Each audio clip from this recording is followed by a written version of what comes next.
c'est la capitale de la tomate. Ouais. Et je suis agriculteur en Normande. Voilà. C'est quoi une bonne tomate? Une bonne tomate, c'est une tomate de pleine terre et de pleine saison. La saison de tomate, ça démarre à peu près mi-juin jusqu'à mi-octobre. Donc au mois de janvier, s'il y a des tomates à Auchan, à Carrefour, c'est bizarre. C'est plus que bizarre, c'est hors saison et c'est de la tomate d'importation. Voilà. En tomate ronde traditionnelle, ce que l'on a ici, là, aujourd'hui, chez nous, c'est l'expéditeur, si on travaille à l'expéditeur, j'ai vendu de la tomate pour la semaine du 14 juillet, j'ai été réglé 40 centimes du kilo. C'est-à-dire qu'il me manque 40 centimes pour pouvoir couvrir mes frais et vivre normalement. Et dans un circuit court comme ça, parce que je fais partie aussi d'un réseau de fermes, les fermes de Garonne, en vente directe. On a 27 fermes qui se sont regroupées et qui ont constitué un réseau. Et je vends ma tomate 1 € le kilo au détail. Et quand je vends ça fait des gens qui font les marchés ou autres, je vends 80 centimes le kilo, ce qui correspond à un prix correct qui me permet de vivre normalement. Le circuit court, pour moi, c'est quelque chose qui va nous permettre de pouvoir arriver à la retraite, j'espère. Je trouve qu'ils travaillent très dur. Dans les supermarchés, c'est horriblement cher. Et si on peut les aider, autant les aider. Salade de fruits, jolie, jolie, jolie. Tu plais à mon père, tu plais à ma mère. La disparition de l'agriculture familiale me rend malade. Pour quelle raison? Pour quelle raison? Sur le système économique globalement, cette notion de recherche du profit maximum, quitte à écraser les gens, et donc en particulier les gens qui travaillent pour en vivre. Par solidarité, parce que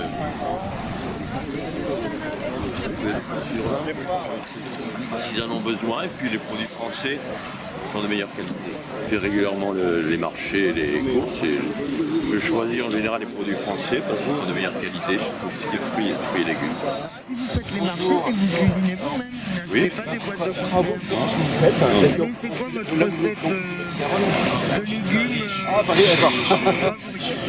J'ai toutes sortes de légumes, je suis très varié dans mes cuisines, dans ce que je sais faire, ce que je peux faire, mais j'improvise beaucoup.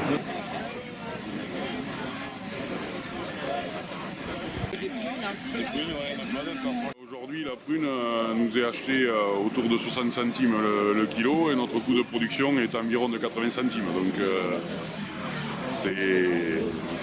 c'est compliqué. On continue parce que au niveau des... Voilà, c'est une culture pérenne, la prune, on ne peut pas décider d'arrêter du jour au lendemain, et donc on continue et c'est heureusement qu'on passe il y a quelques années qui sont un peu meilleures, bien qu'elles sont toutes plus ou moins difficiles. Et cette année, c'est vraiment dommage parce que la production était là, les récoltes sont belles et voilà, le prix est trop juste. Je trouve que c'est bien, c'est une bonne action. Et puis voilà, ici on est tellement loin des campagnes et tellement tributaire en fin de compte des grands centres commerciaux pour avoir... ou alors si on peut avoir quelques marchés, mais bon, c'est pas pareil. C'est vrai que c'est toujours mieux d'être en contact avec les producteurs. Je suis au MODEF, M-O-D-E-F, parce que le MEDEF nous a volé le nom en mettant un E à la place du O. Parce que le MODEF existe bien avant le MEDEF. Ça, c'est pour la petite histoire. Le MODEF, c'est le mouvement de défense des exploitants familiaux qui s'est créé en 1959 et qui est un syndicat de défense des petits et moyens paysans, et notamment les producteurs de fruits et légumes ou les éleveurs. Pourquoi on ne vous voit jamais à la télé? Mais écoutez, peut-être que parfois certains médias ont un choix sélectif par rapport à certaines organisations syndicales. On voit souvent effectivement la FNSEA, mais dont le MODEF a toute sa place, et pour cause, puisque une des revendications essentielles du MODEF, ça a toujours été le prix rémunérateur depuis 30 ans ou 40 ans, mais la FNSEA aujourd'hui a plaisanté sur notre revendication principale il y a 30 ans et la reprend aujourd'hui.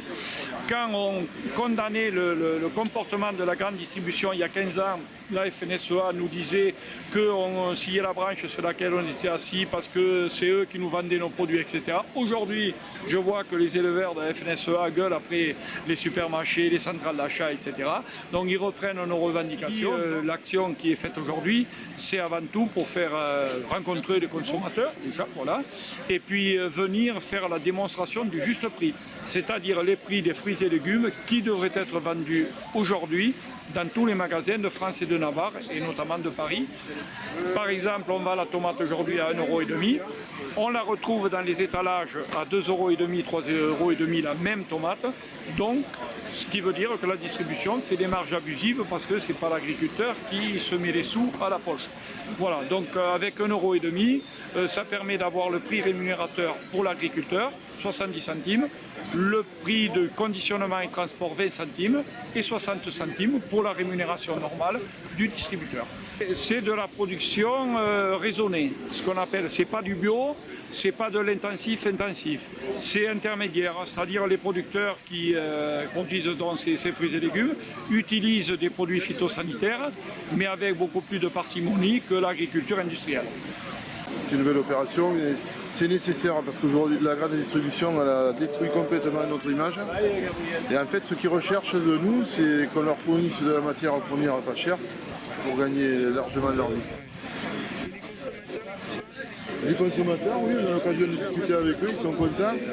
Bon, il y a toujours des râleurs, on est tombé sur une dame qui râlait, mais voilà, elle a trouvé des melons moins chers évidemment, mais c'était des melons qui étaient d'importation. Donc c'est un raisonnement idiot je dirais, parce que bon, on est là pour démontrer aussi qu'on a besoin des consommateurs, mais que les consommateurs ont aussi besoin de nous, parce qu'on a quand même des cahiers des charges en France qui sont très stricts. Alors, on n'utilise pas les produits qu'on utilise en Espagne ou ailleurs. On respecte les saisons, enfin pour ma part, parce que moi je suis en agriculture raisonnée, donc pas très loin de l'agriculture biologique. Et on a des produits qui sont propres et on fait des efforts et tout effort mérite quand même une récompense. Salade de fruits, jolie, jolie, jolie.